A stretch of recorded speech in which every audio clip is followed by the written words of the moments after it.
It's nothing personal, it's just business. I understand those words, but when you hear them, it's never a good thing that you're going to hear, or sometimes going to have to tell somebody they're going to enjoy. And those words are ringing in my head right now. I was doing video work for this local theater, and I can tell that I was getting pulled in too many directions because I was having issues with the equipment. And after the first mistake or mess up, I would think that based on the relationship that I had with them, they would have told me something like, hey, this is not hitting the standards of the quality we're giving to the audience or parents and whatnot, which I would have understood and made the adjustments. And I even offered to not charge them on the second one. I said, man, I had problems and there was an issues with audio, and I don't know what the audio issue was because I've been doing it this way and now we're having problems. But they sent me an email and said, we have a certain standard that we have to hit, and we're going to look for services with other people. And again, I know these people, I'm friends with these people, I respect them, and I had to take it as it's nothing personal, it's just business.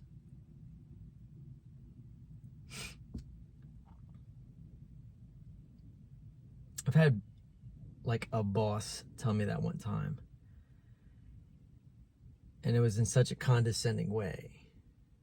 You try, again, working hard for people, and try to give them the best, hoping that they're gonna see, hey, this person wants to really work, this person really wants to do things, maybe we should give them a shot. And that's all some people want. It's just a shot.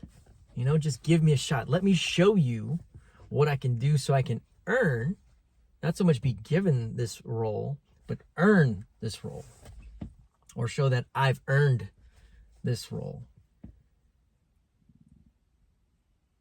And there's the whole thing about bosses and managers, and the way I kind of look at it is that, let me rephrase that. There's leaders and there's managers. And managers just want the role. Leaders want the responsibility. And I've always wanted to be the person that wanted the responsibility.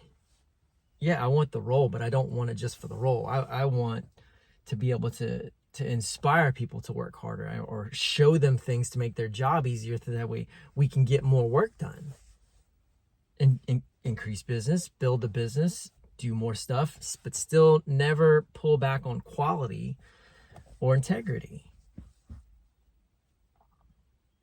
And that's why I like, being an actor and working with filmmakers and cast and crew, because everybody's putting their best. There's nobody that has time to sit around. We got stuff to do. We got to get things going, because we're on a much bigger time crunch, because every hour that's wasted is thousands of dollars or more.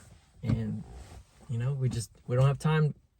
We don't have time for it. We want to finish the day early so we can go hang out after, or just go home, either or.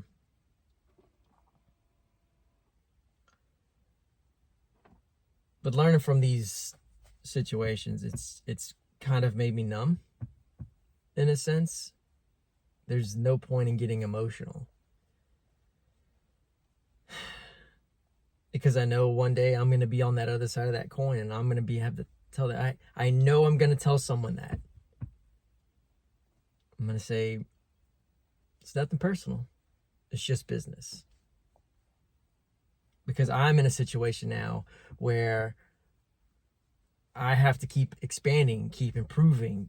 I have the ability to make the calls and the decisions on who gets to do this and who doesn't get to do this, or choose who I get to work with and not.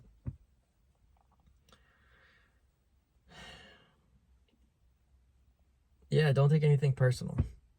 It's just business. Yeah. You're not going to like when you hear it. I'm telling you. And it's never going to be in a situation, again, that you are going to want to hear. It usually means somebody's quitting on you or somebody's getting let go. Every time. Every time. Or you're getting passed up for a position. That was one other scenario that I had from a boss. I applied for this position 2 times to show that I really wanted it, to show that I was like, I know what I'm doing. I've got the credentials. I've got the ethics. I've got the workmanship.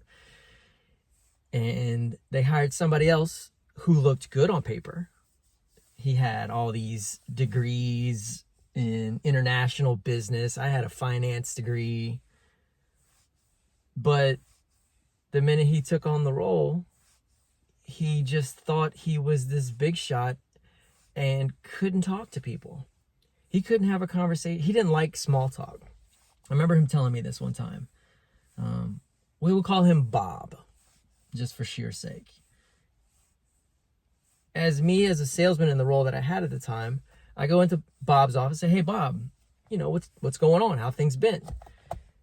He pulls away from his computer and just turns to me in a very robotic fashion and says, I don't like small talk. And then turns back to his computer and goes to typing away. We're in an industry that requires sales. As I was trained, sales is our most important function. And if people can't see you, people can't trust you, and people can't trust you, people don't want to buy from you. So if you can't talk to people in an area that we thrive on conversation and talking to each other, especially small talk,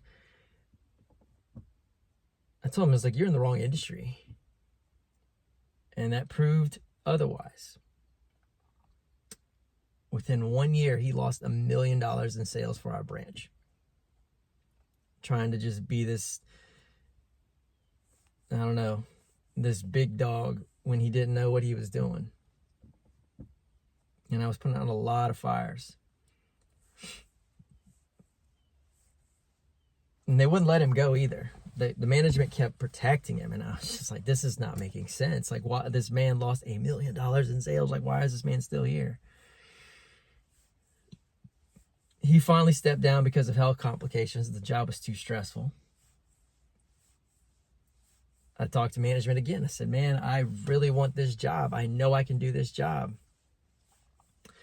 Lo and behold, they forced someone into that position, from what I heard. Passed me up again.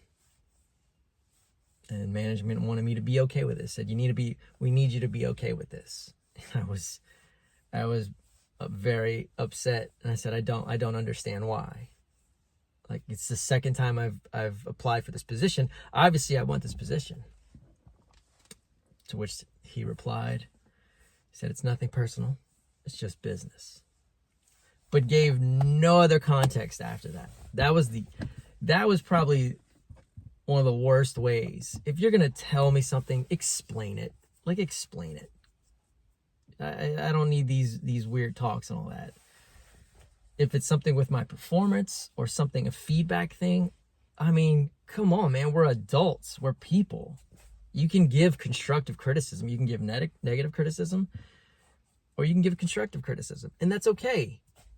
People want to know where they stand or where they didn't hit the mark. So that way, maybe on the next round, or how to improve to, if this position does open up soon, again, the next round, or if they go to another company, what they can do. Isn't this what we're about? We're trying to help each other be better.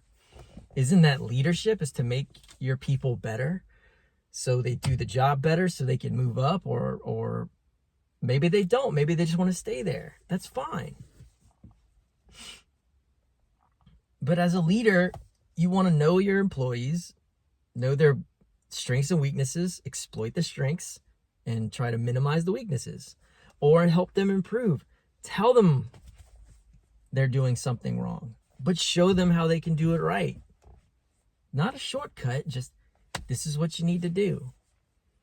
You don't need to badger people. You don't need to get all emotional, because then it is personal as well as business, and you can lose respect for people. So take everything with a grain of salt in the end of all this. Whatever you do, business is business, which means put emotion aside. Get the job done. Do the job good. Get it done. Do it again, you know? As one guy told me, he's like, keep your head down, work hard, and let the cream rise to your face. I guess that was a coffee reference. He drank a lot of coffee, but he was a good person. And sometimes you got to do that. You just got to keep your head down and just work and work and work and work. And don't make it personal. Don't bring work home, and don't bring home to work. No. Y'all have a good one. Later.